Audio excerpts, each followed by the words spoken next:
photographer, and designer. He's also co-authored 2 books, Harry Potter, Herbology Magic, Botanical Projects, Terrariums and Gardens Inspired. I hear that buzz. Do you hear it, or is it just up here? Okay. Sorry. Terrariums and Gardens Inspired by the Wizarding World and Buffalo Style Gardens. You have seen his garden walk books as well. So that's Jim. Next to Jim, we have Rachelle. Rachelle Toarmino is a poet and multidisciplinary writer from Niagara Falls. She's the author of a poetry collection, That X, and several chapbooks, most recently Come Back. Her poems and essays on poetry have appeared in American Poetry Review and on Electric Literature and Poets.org, among other places. She earned her MFA in poetry at UMass Amherst, where she received an Academy of American Poets Prize. She's also founding editor-in-chief of the literary publishing project Peach Mag, as well as the creator and lead instructor of Beauty School, an independent poetry school, and she lives in Buffalo. And then we've got Katie Cosgrove. Katie is a self-published author of the best-selling children's book, I'll See You in Your Dreams Tonight, and has been serving as project manager, guiding authors through self-publishing for the past 15 years. She's currently working on a nonfiction book for grieving adults through a publishing deal with Times 10 Publishing. So welcome to each of you. And I'm going to tell you, I don't know if your mics are turned on. We think that they are. Okay. They are now. They are. And so I'm going to start with Katie. My first question's for Katie. What tips can you share for writers that are ready to self-publish? And what are the most important priorities to consider? That's a great question. We've had so much good feedback today and tips, and I really want to dive into the world of authority building because that's something that we haven't really touched on too much today. And authority building for me looks like, what are you doing outside of being an author? So for me, I'm a speaker, I'm a death doula, so I speak on grief and death at a lot of places. I've been featured in Time Magazine, the Daily Mail, and I'm doing all of that through a couple different programs. One, Quoted, which is QWOTED. Also, if you can, Quoted, Source of Sources, and HARO, Help a Reporter Out, are all really great tools to get a lot of publicity, so you can be featured as an expert in different things, or even as an author. They do take a little digging and a little work to get there, but the authority building aspect is so important because you want people to see you as an expert or as an established person in your genre. So that's something that's worked really well for me. Also writing podcast circuit, ways you can get on podcasts easily are through Podmatch and also podcastguests.com. So those are a couple of ways that I would pursue trying to market your book in terms of once it's out there and published. And the other publishing tip I have today is use Publisher Rocket. Can I see a show of hands of how many people who know what Publisher Rocket is? Okay, so I'll start at the basics. Amazon requires keywords and categories for your book for uploading, and so does Ingram Spark. Publisher Rocket harvests the data from Amazon and gives you amount of sales to number one, amount of sales to number two, how many people are buying the book or looking for that target keyword each month, and how much money that's generating for authors. So download Publisher Rocket. I think it's about $70, so it's not too much, and use that to find your keywords and categories for Amazon because that will set you up for success. And there is a temptation on Publisher Rocket to find categories that don't fit your niche but are closer to hitting number one. Don't do that. Find your niche and stick to it.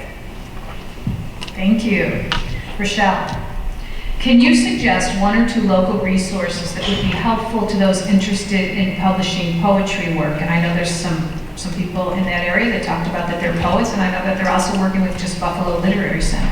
Yeah, absolutely. I think Just Buffalo's calendar has been mentioned already, but that is one of the original things I would check constantly when I was first getting started, attending readings, meeting other local writers. So the Just Buffalo. Okay.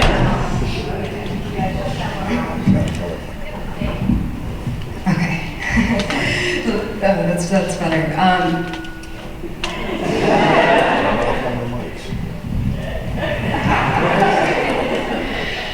Okay, the energy in the room. Just Buffalo's calendar is excellent. I would also recommend, if you don't know him already, there's an older man in the literary community named Bob Pohl.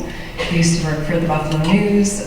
He ran a poetry calendar there for 40 years, and he would publish every Sunday a local or a visiting poet who was coming through Buffalo, one of their poems. So we had a poem in the paper every Sunday until very recently. He now continues that work. He publishes the poem of the week through Just Buffalo, and he runs a Substack where you can find out right to your email local upcoming events. And he has just been one of the most supportive people I've met in the community. So if you don't know Bob Pohl, P-O-H-L, Robert D. Pohl, connect with him on Facebook, subscribe to his Substack. He will be like your archive for all things that have happened in Buffalo since the 70s. Let's see, other things. I'll also say I want to shout out Talking Leaves. I worked there as an undergraduate and for some years after college off and on.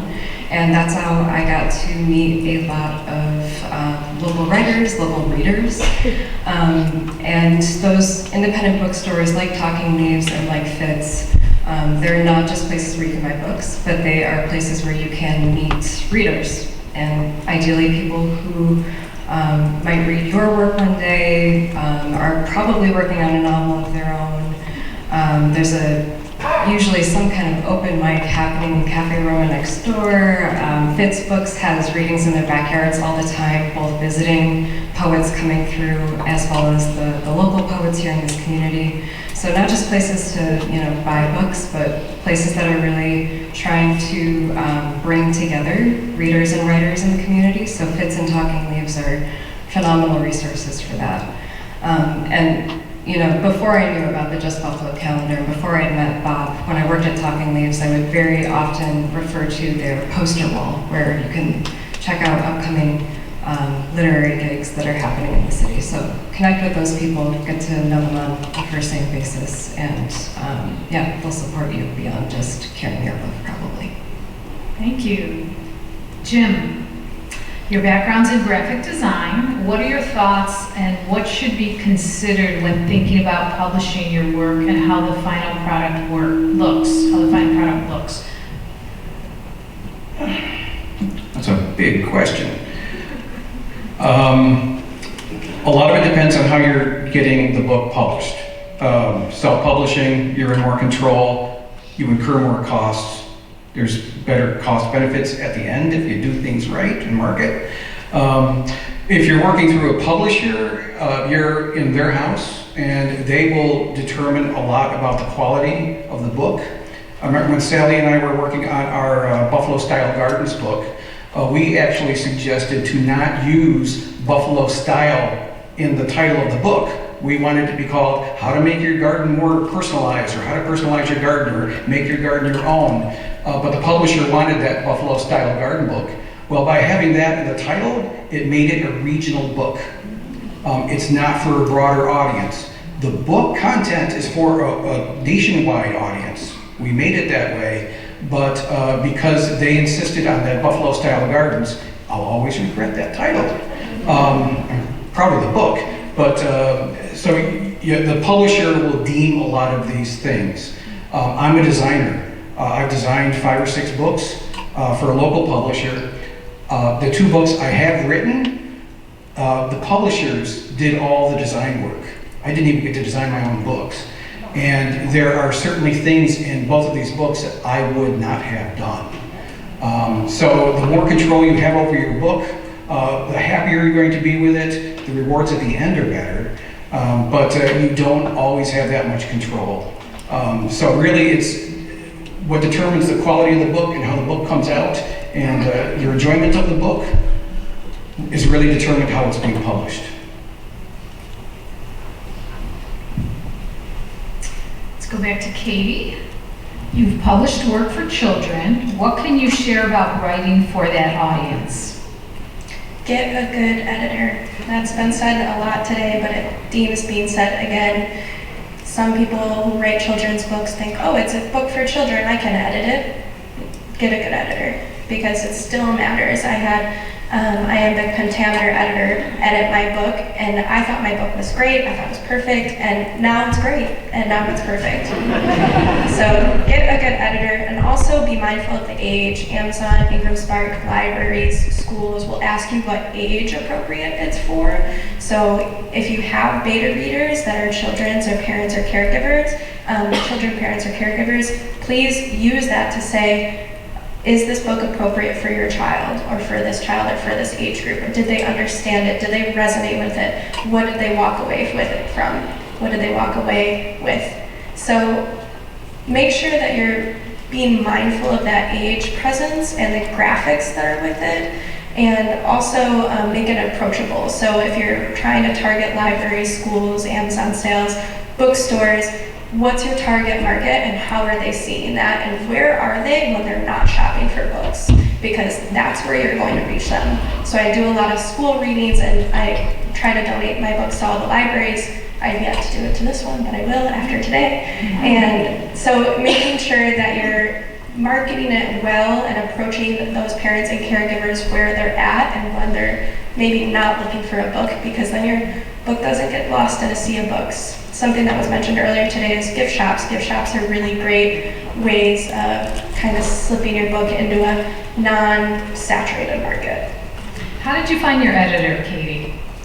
So I worked for a boutique hybrid publishing company for years as their project director. So luckily I knew my deputy editor ended up, he's a poet and he was very well versed in children's books, so that's how I found my editor. But I would suggest asking people that have published books that you respect and that look good and fill your market, who they use. And also, if you're not sure where to start, Fiverr and Upwork are great because they have reviews right on them and you can see their past and previous work.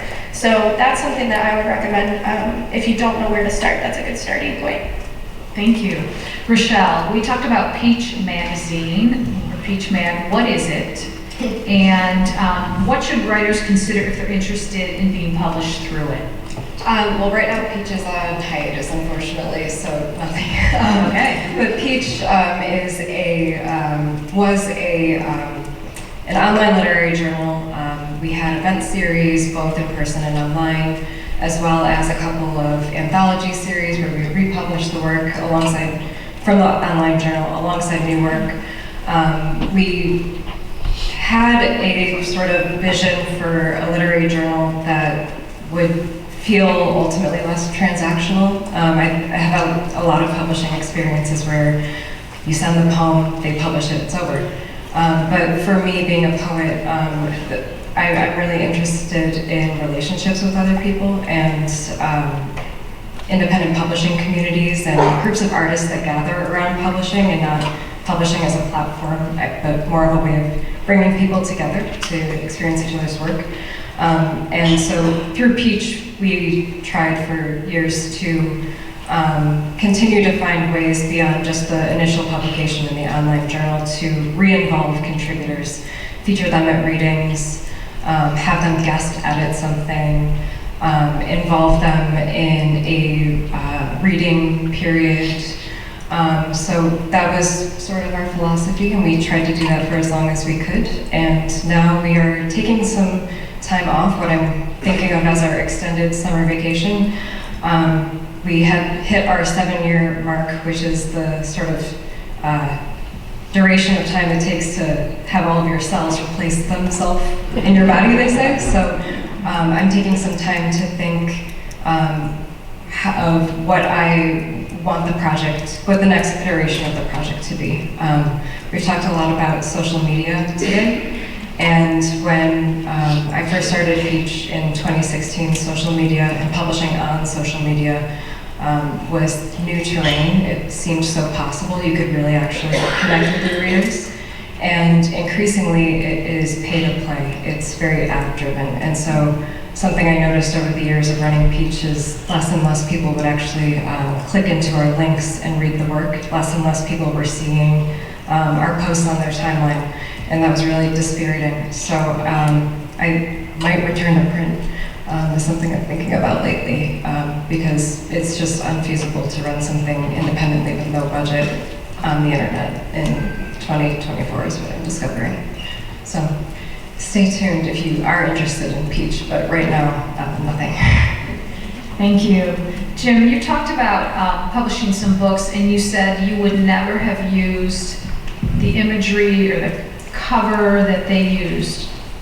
So my question is, are you allowed to tell your editor or publisher, no, that's not going to work for us? And how would you do that? Or is that just unheard of?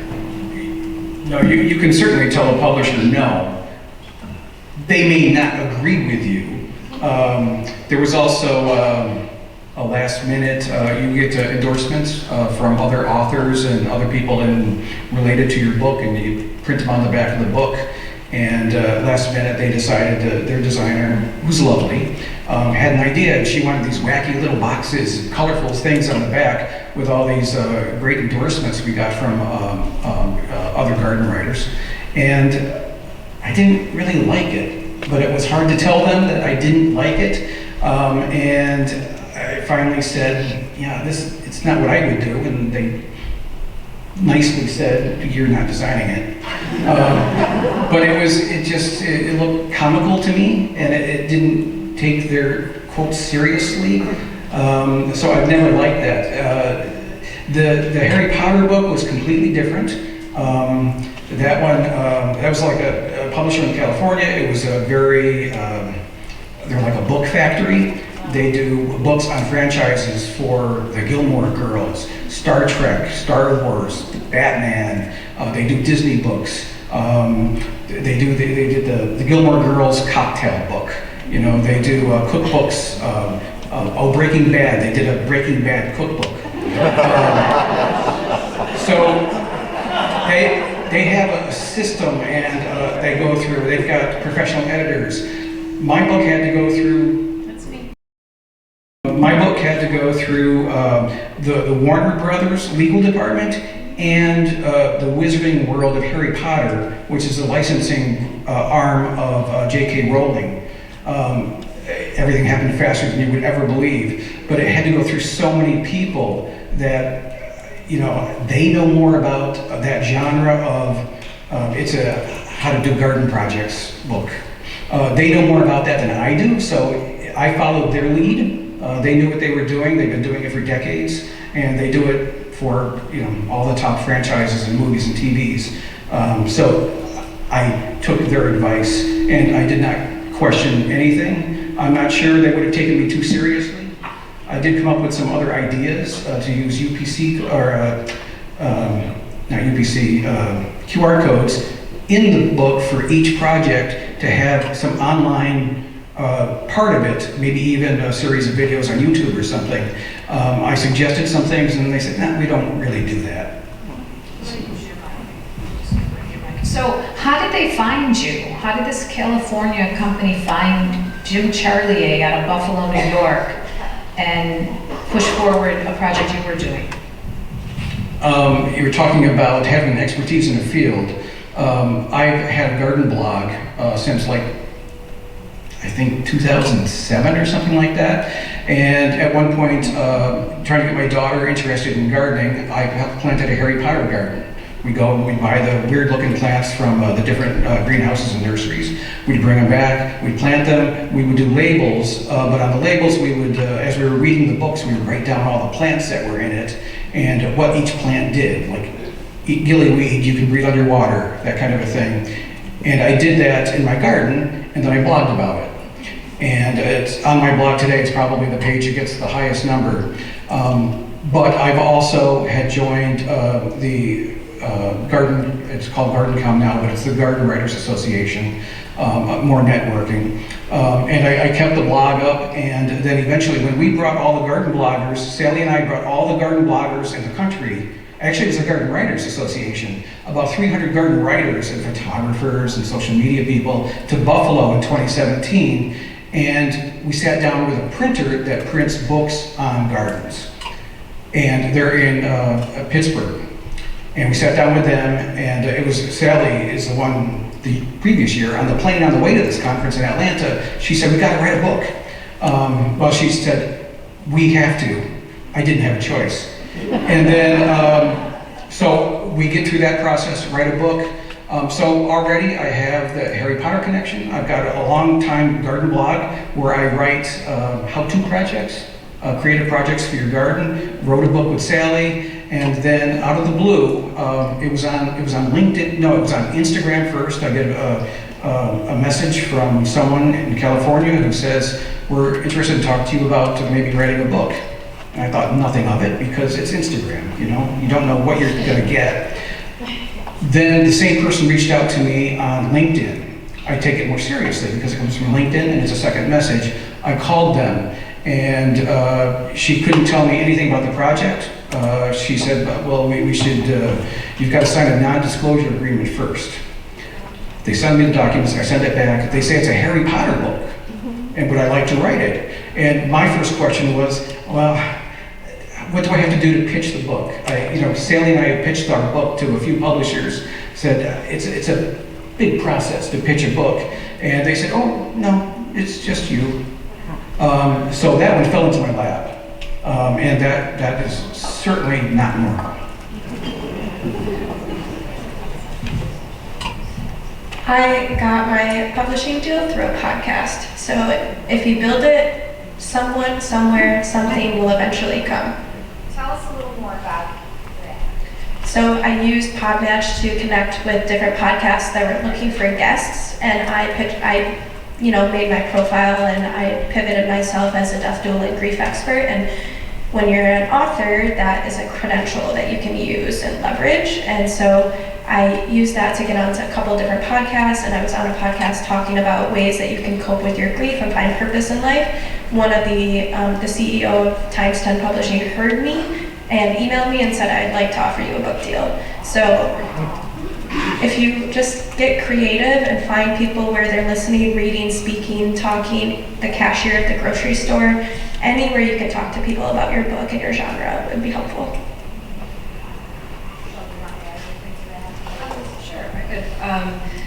I think it might be a little bit different for poetry because what I have found, apart from the imprints of the bigger presses, is in these independent presses that publish poetry, most of the people who work on the presses are poets themselves.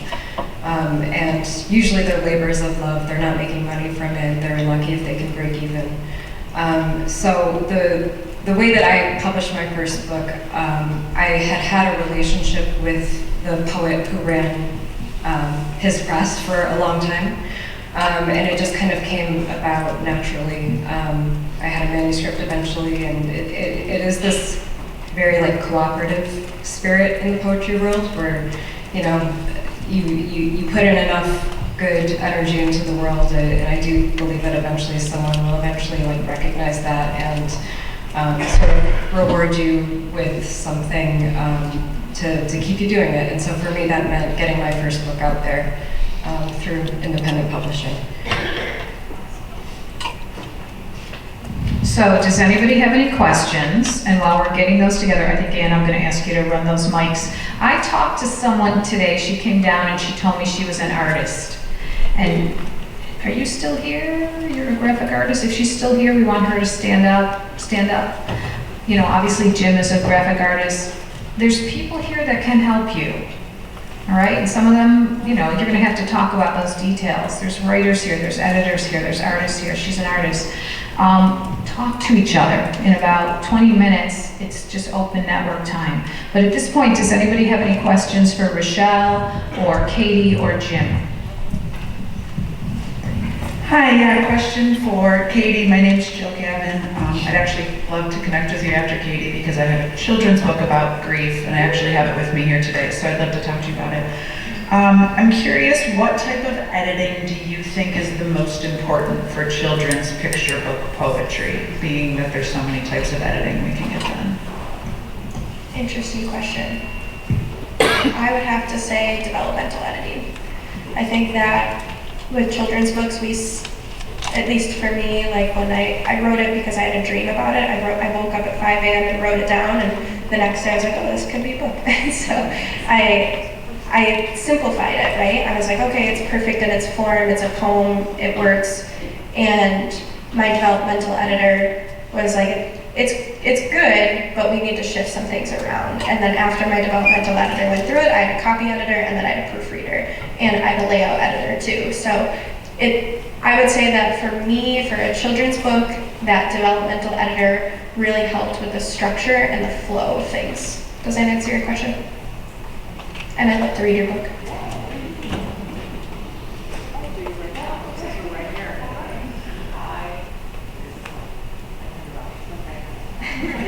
Now it's on. Hi, thank you all for being here. I am just getting started in the whole process. I've had an idea in my brain for 2 years, and now I've just actually started writing it. Do you all have any advice for those of us who are at the very beginning stages? Because I'm getting a bit overwhelmed with all of my ideas, but also what's already out there. I'm finding myself kind of getting stuck in a lot of places and getting frustrated. So what kind of advice do you think would be helpful for those of us in this position? Yeah, I'll speak very quickly and I'll pass to whoever has advice. So I think that making it tangible, so having that is a very common thing, and I paused myself for 6 months because I was overwhelmed. And so I broke it down. Instead of starting with all social media platforms, I started with one. Instead of doing all of my editors in 2 months, I did an editor every 6 weeks, I think. And then I went into the book cover creation process, and then I went into the graphic creation process. And so I really broke it up. It was about a year and a half in total for that one book. And I made a schedule. I wrote down all of my goals, and then I made those action items. I'm a list person. Okay. So I made those action items, and then I scheduled those action items in a reasonable time frame. That is a key part, because if you make it all happen in a month, you're not going to make it. You're not going to accomplish it. So that's what I would suggest. Does anyone else? What is the genre that you're working in? Okay. I think for something like that, and I think this goes for a lot of genres, it could be fantasy, it could be a poetry collection, it could be a novel, finding either a workshop or a writing group where you have other people holding you accountable and a deadline to light a fire under your ass, where if you are the only one that week who doesn't have anything to show for it, we're social creatures that will make the work come and will help you organize your ideas, because you'll focus on whichever is the most urgent or interesting that week.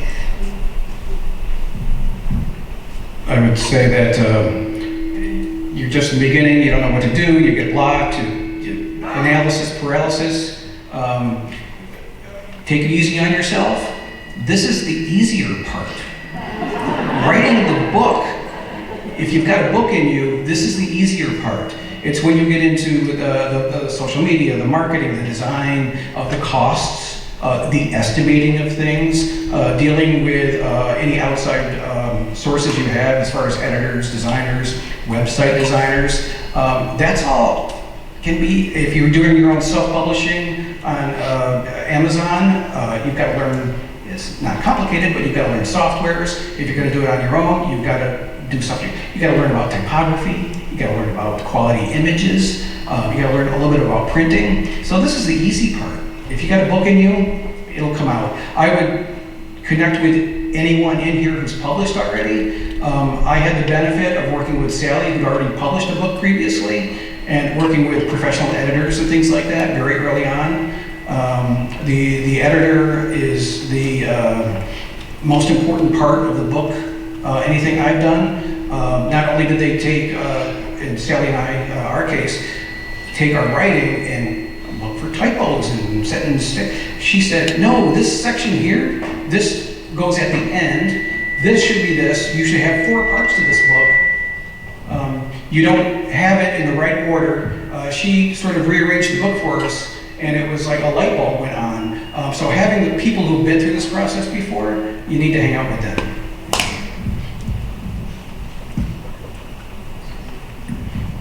Hi, my name is Tori. I write fantasy. And you mentioned, Katie, you mentioned something about Podmatch. Is that like an account that's free or something you paid for? And can you just talk a little bit more about that?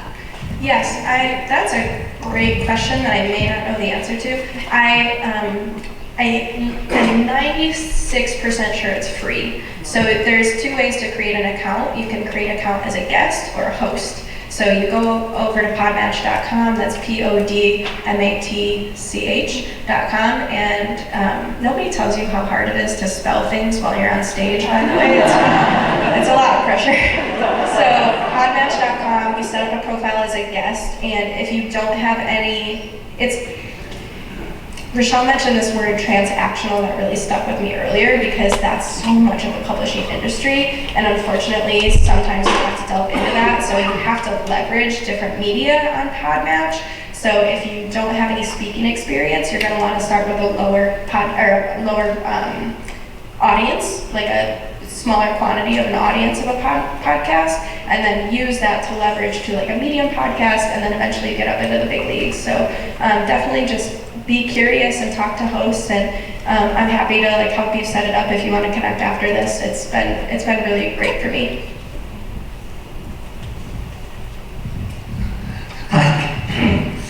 Hi, Katie. You mentioned updating your keywords. How often should you be going to that website that you mentioned, Publisher Rocket. Publisher Rocket, and how often should you be updating your keywords? So I recommend updating them every year because Amazon has so much data. I mean, when I worked for the boutique publishing company, we would do our keywords and then we would update them before the book launched. That's how quickly they change. So I think that updating them yearly, just put a reminder in your phone. It takes you 30 minutes to do it once you master the software, and it's very user-friendly, it's very easy, and they have tutorials online. That's probably what I'd recommend. Your categories can usually stay the same.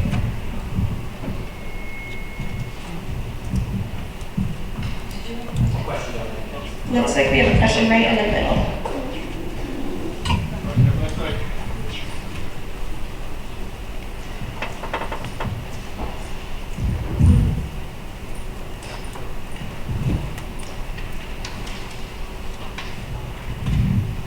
Hi, my name is Laura Jean, and I just first want to say thank you for everyone for speaking. This is a really great event.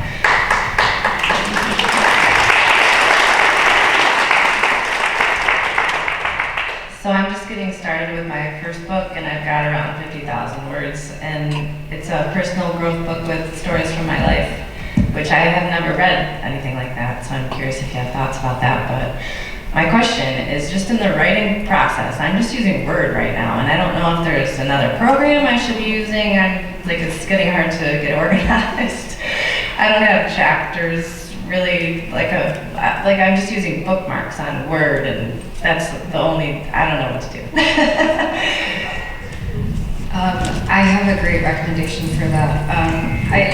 I used to use Word too because I've never been a Google Docs person. I find it too easily distracting to just check Twitter. And Word is like nice and peaceful, like there's nothing around it. But a friend recently got me into Scrivener, Scivener. You weren't kidding, that is really hard to do. Scrivener. And I think it's like $50. You buy it once and then you have it. And the reason I like Scrivener is it's like you create a new project, you have tabs, you have folders, I organized all of my research. Anytime I have a draft of something, I can like put it next to a previous draft. You can open up multiple windows. It is, if you are a geek for organizing, it's really, really fun. So I highly recommend that. If you're going to go through a publishing house or a designer separately, they would be using InDesign. It's part of the Adobe suite of products, and it can be learned by anyone, but to get proficient at it does take time, years, and a lot of the designers who would be they've done so much of this that it's quick for them. Most printers are going to want to deal with InDesign files. There's some other softwares you can use too. Some printers will probably take a Word file, but not your bigger printers. And if you have an idea of a printer, you got a printer in the family, or you already know who you're going to go to, you can go to them and ask how they want to receive it. In a perfect world, all you have to provide them is PDFs, and that's what they print from. But you have to know the difference between RGB and CMYK, high-resolution images.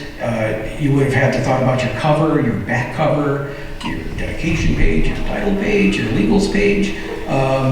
So there's a lot more to the book than just laying out the text. And that has to be thought through. It's probably too early for you in your process right now, but you got to be thinking about that. And when you're writing a book, I hate to say it, but you also have to be thinking about what your cover's going to be. Because most of the publishers and anyone in marketing will suggest you get your cover thumbnail before the book is done, before it's printed, because you've got to start marketing it as soon as you can. And the one thing I wanted to mention about the covers is it's design it, make it simple. Book covers it's kind of like record albums used to have a big thing to look at, and then they became CDs and they got smaller, and now it's thumbnails on computers. Same with book designs, the cover designs. If you've got a cover, it has to be not necessarily read, but you have to get an impression of what the book is about from a thumbnail.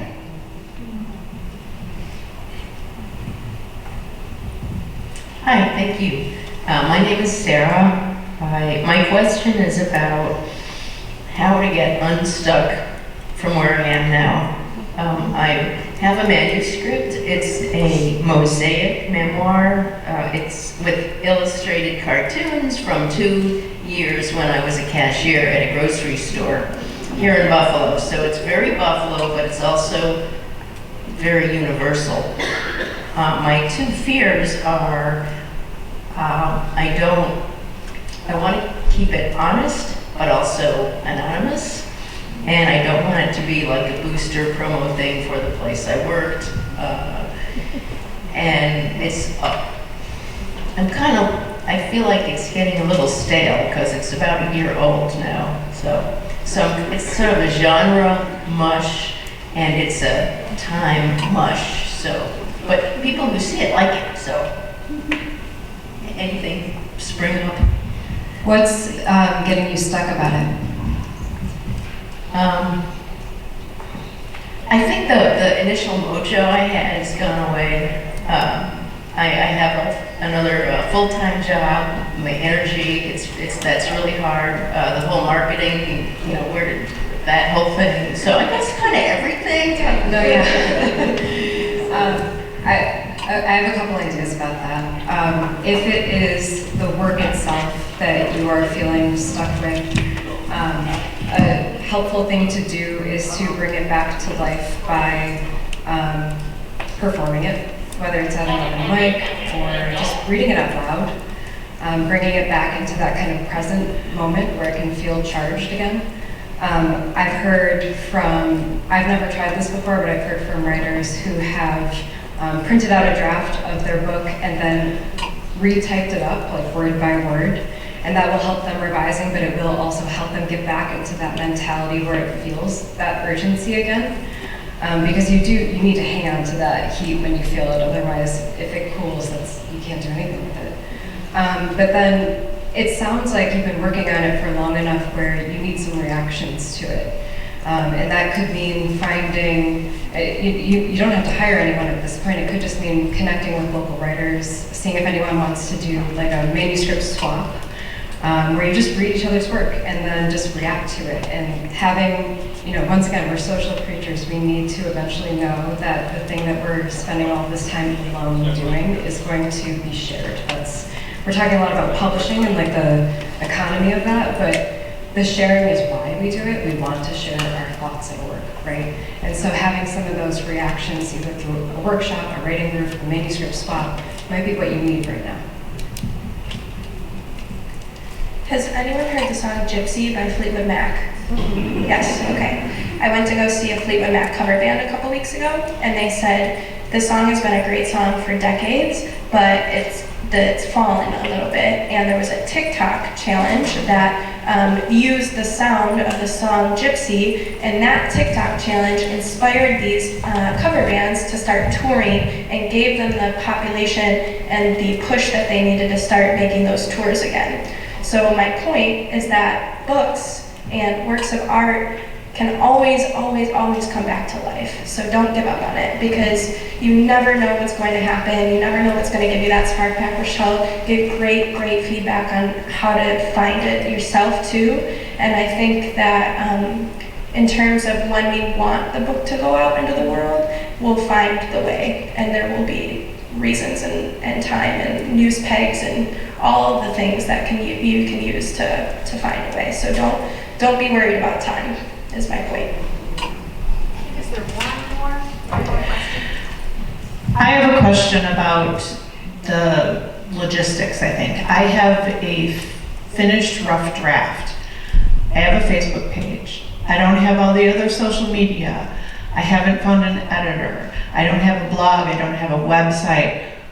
What's the best order for following all of those things that we should do? So, great question.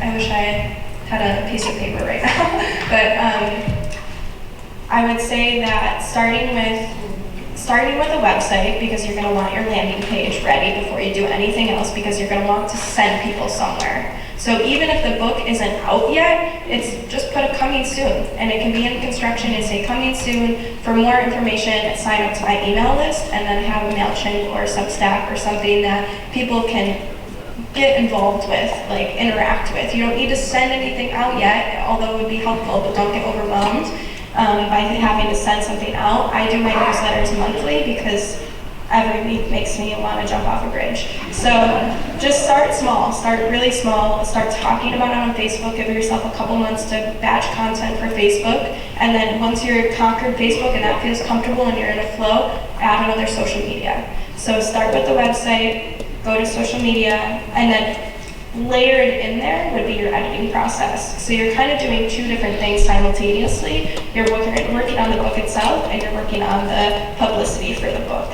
So those two things happen simultaneously.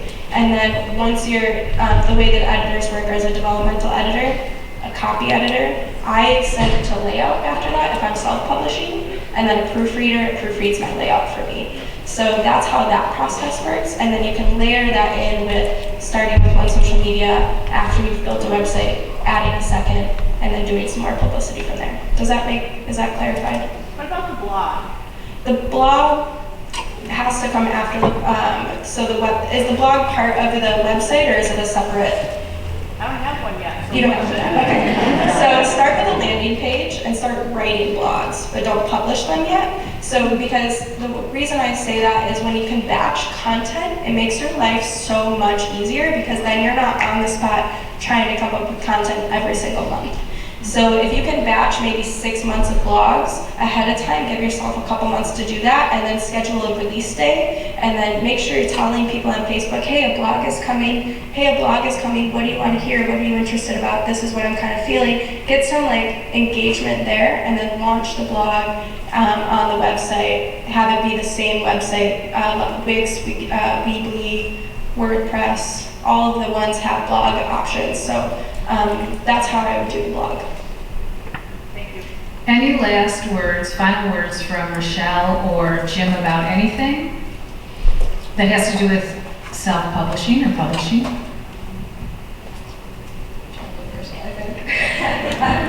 Sure, well, you think.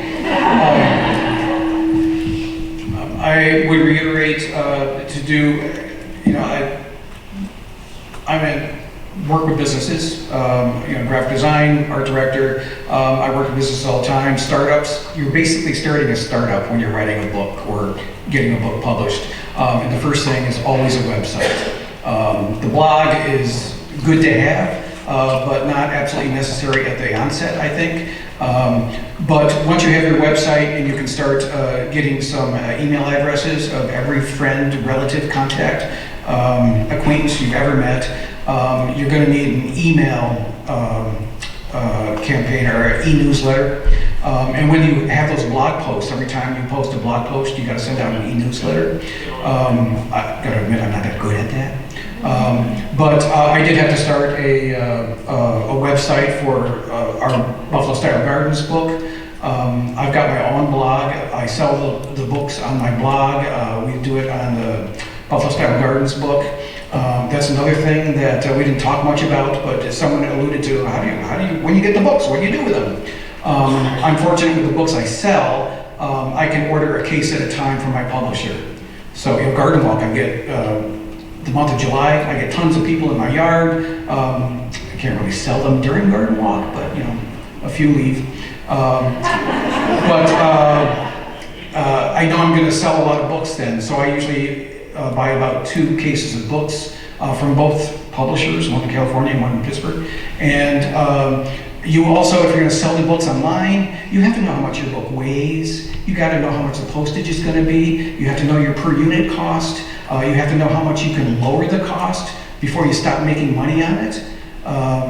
When a book first comes out, that's its highest price. When the Harry Potter book came out, I think it was $27.99 or something.